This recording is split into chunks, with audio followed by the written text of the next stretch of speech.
In the previous episode, Yuri encountered Sakurako at his part-time job, with whom he had a past conflict. Seeing this as a perfect opportunity, Sakurako had no intention of letting Yuri off easily and prepared to teach him a lesson. She demanded that Yuri address her as Lady Sakurako, because she disliked how her surname sounded like ugly woman in pronunciation. Yuri, however, argued that no one would ever associate Sakurako's face with the term ugly woman. Just as his words began to slightly change Sakurako's opinion of him, Yuri unexpectedly added that if anyone ever said that to her, she should tell them that her true ugliness lies within. After giving Yuri a minor lesson, Sakurako began teaching him some customer service techniques. However, due to his habitual behavior from frequent drinking, Yuri kept acting strangely.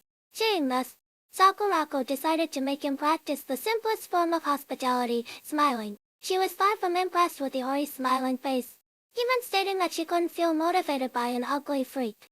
This deeply annoyed Yuri, who retorted by mocking Sakurako, saying she wasn't even good enough for Kohei. Unsurprisingly, this angered Sakurako, who not only made Yuri carry a stack of water glasses while squatting but also forced him to clean up the mess afterward.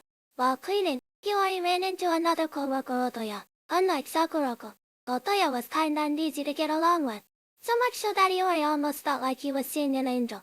Just then, Sakurako returned to check on Yuri's cleanup progress.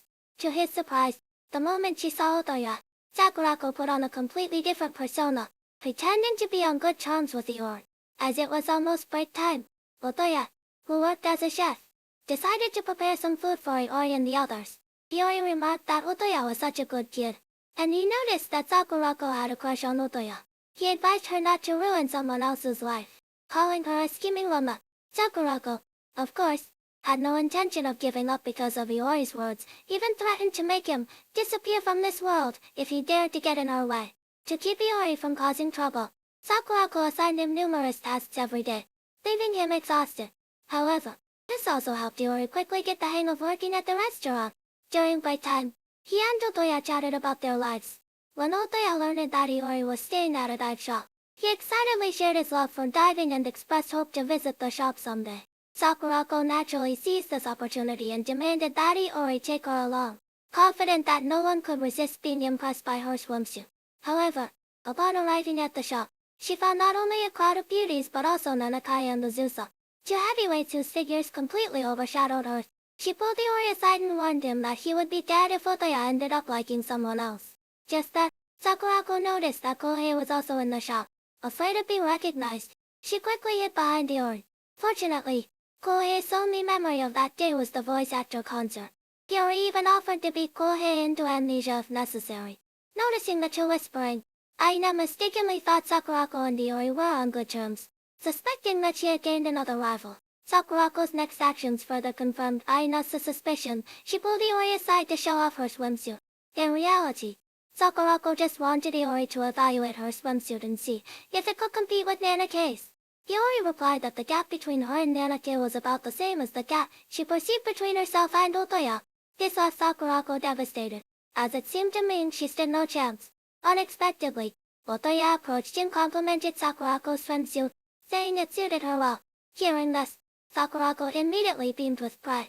During the dive, Yuri and the others noticed that although Otoya was still a high school student, his diving skills were almost at the level of an instructor.